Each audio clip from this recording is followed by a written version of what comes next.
ये हम लोग का साइट है। ये कंट्रोल केबिन, ये पिट, ये टैंक और बाकी का भी सारा सामान रखा हुआ है।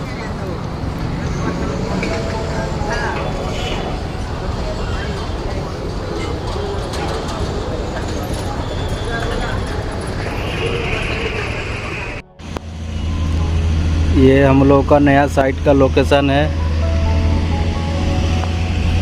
ये पिट में अभी हम लोग का मशीन लॉन्च होने वाला है। अभी तो पानी भरा हुआ है, इसमें डीवाटरिंग होगा, बाकी का सामान भी रखा जाएगा।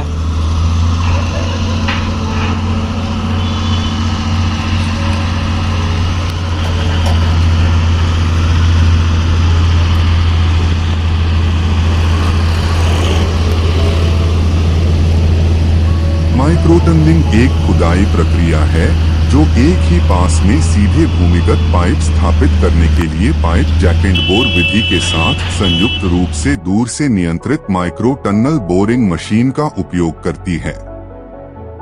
माइक्रो टनलिंग की प्रक्रिया को समझें। यह एक प्रक्रिया है जिसे अक्सर पाइप जैकिंग कहा जाता है और इसे तब तक दोहराया जाता है जब तक कि micro tunnelling machine reception shaft तक नहीं पहुंच जाती। जैसे जैसे मशीन आगे बढ़ती है, शुरुआती शाफ्ट से प्रवेश आंख के माध्यम से अधिक टनल लाइनर या पाइप को धकेला जाता है। इस प्रकार आगे बढ़ने वाली मशीन की गति को उस गति से नियंत्रित किया जाता है जिस पर जैकिंग फ्रेम में हाइड्रोलिक रैम के विस्तार के माध्यम से पाइप को प्रवेश आंख में डाला जाता है। इन छोटे व्यास वाली सुरंगों के कारण ऑपरेटर द्वारा मशीन चलाना असंभव हो जाता है। इसके बजाय माइक्रो टनल बोरिंग मशीन को नियंत्रण कक्ष से दूर से संचालित किया जाना चाहिए। माइक्रो टनल बोरिंग मशीनें सामान्य टनल बोरिंग मशीनों (TBM) की तरह ही होती हैं, लेकिन छोटे पैमाने पर। ये मशीनें आमतौर पर 0.61 से 1.5 मीटर 2 फीट से 4 फीट 11 इंच तक होती हैं, लेकिन छोटी और बड़ी मशीनें आज मौजूद हैं। आमतौर पर ऑपरेटर सतह पर एक नियंत्रण कक्ष से मशीन को नियंत्रित करता है। माइक्रो टनलिंग मशीन और जैकिंग फ्रेम को आवश्यक गहराई पर एक शाफ्ट में स्थापित किया जाता है। ऑपरेटर को कंप्यूटर कंसोल या CCTV कैमरे के माध्यम से मशीन के स्थान, अभिविन्यास और हाइड्रोलिक उपकरणों के बारे में लगातार फीडबैक दिया जाता है। अधिकांश मशीनों में वीडियो कैमरे भी लगाए गए हैं ताकि ऑपरेटर जैकिंग शाफ्ट और पृथक्करण संयंत्र में गतिविधियों की निगरानी कर सके। ऑपरेटर नियंत्रण कक्ष की सुरक्षा से MTBM और जैकिंग फ्रेम को नियंत्रित करता है।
जो आमतौर पर जैकिंग शाफ्ट के बगल में सतह पर स्थित होता है।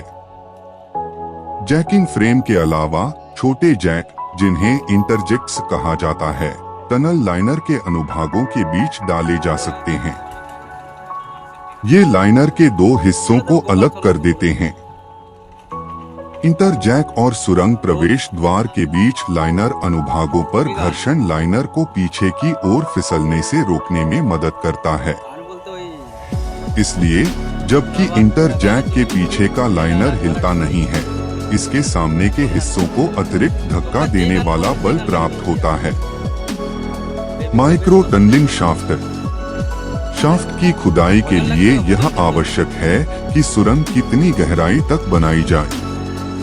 शाफ्ट सूक्ष्म सुरंग और सुरंग बोरिंग मशीनों की प्रवेश आंख के रूप में कार्य करता है। शाफ्ट का व्यास सुरंग बोरिंग मशीनों के आकार और उसके तंत्र पर निर्भर करता है। इसमें यह भी शामिल है ऑपरेटरों की सुरक्षित आवाजाही, क्योंकि वे अक्सर समय समय पर निरीक्षण, रखरखाव, किसी आपात स्थिति में भाग लेने आदि के लिए शाफ्ट पर जाते हैं। माइक्रो टनलिंग की प्रक्रिया के लिए आवश्यक निचले पाइपों, मैन बास्केट, सामग्रियों और उपकरणों को उठाने के संचालन के लिए पर्याप्त जगह है। सभी यांत्रिक पाइपों जैसे कि घोल और पानी के पाइप, हाइड्रोलिक कनेक्शन, वायु नलिकाओं या यांत्रिक वेंटिलेशन आदि के लिए शाफ्ट स्थान पर्याप्त होना चाहिए। काम पूरा होने तक शाफ्ट के पास स्थायी पहुंच होनी चाहिए आदि सूक्ष्म सुरंग के लिए शाफ्ट बनाते समय विचार किए जाने वाले मुख्य कारक हैं। Micro tunnel boring machine (MTBM). Micro tunnel boring machine, जिसे मोल के रूप में भी जाना जाता है, एक ऐसी मशीन है जिसका उपयोग विभिन्न प्रकार की मिट्टी और चट्टान की परतों के माध्यम से एक गोलाकार क्रॉस सेक्शन के साथ सुरंगों की खुदाई करने के लिए किया जाता है। वे कठोर चट्टान से लेकर रेत और मिट्टी तक किसी भी चीज में छेद कर सकते हैं। 1 मीटर से कम की सुरंगें, विशेष रूप से TBM के बजाय ट्रेंचलेस